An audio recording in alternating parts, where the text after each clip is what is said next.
ना तो रेजिस्टेंस के सही साइड खड़ा है और साम्राज्यवादी ताकतों के साथ भी खड़ा है, तो उसको सिर्फ जिल्लत मिल रही है। हिंदुस्तान उन देशों में से है। हिंदुस्तान फिलिस्तीन के साथ खड़े होने में नाकामयाब रहा, हिंदुस्तान ईरान के साथ खड़े होने में नाकामयाब है, हिंदुस्तान वेनेजुएला के साथ खड़े होने में नाकामयाब है। तो वो जो जब इतिहास का हिसाब होगा और ये पूछा जाएगा कि इतिहास के सही तरफ कौन खड़ा था और गलत तरफ कौन खड़ा था, तो हिंदुस्तान को इस मौजूदा सरकार की वजह से गलत तरफ, इतिहास की गलत तरफ खड़ा किया जाएगा।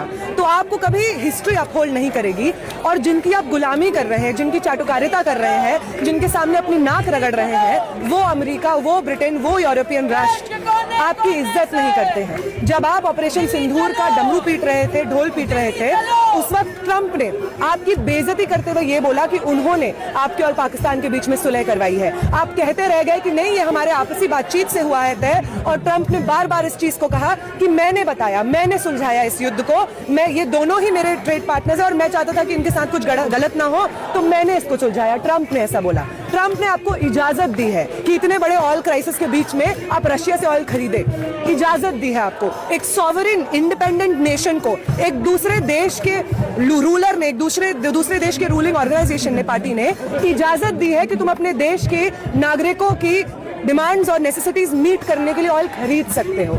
आए दिन जिस तरीके की बेइज्जती हिंदुस्तान के ग्लोबल फोरम में हो रही है, वो भी सिर्फ इस वजह से क्योंकि हमारी जो सरकार है वो इतनी कमजोर है। एप्स्टीन फाइल्स में ये मेंशन होता है कि मोदी इजराइल के लिए नाचते हैं, ये बात मेंशन होती है। उसका आज तक साफ नहीं किया, क्लैरिफिकेशन आज तक नहीं आया है कि उसका क्या मतलब था। जब हिंडनबर्ग फाइल्स में ये रिवील होता है कि वो पूंजीपति जो इस सरकार के मौजूदा लीडर्स के बेस्ट फ्रेंड बनते हैं, उन्होंने कितने बड़े लेवल का करप्शन किया है, तो हिंडनबर्ग फाइल्स को डिफेंड करने के लिए मोदी खुद सड़क पे उतर आते हैं, बोलते हैं कि जो इनके बारे में बात करेगा कि वो देशद्रोही होगा।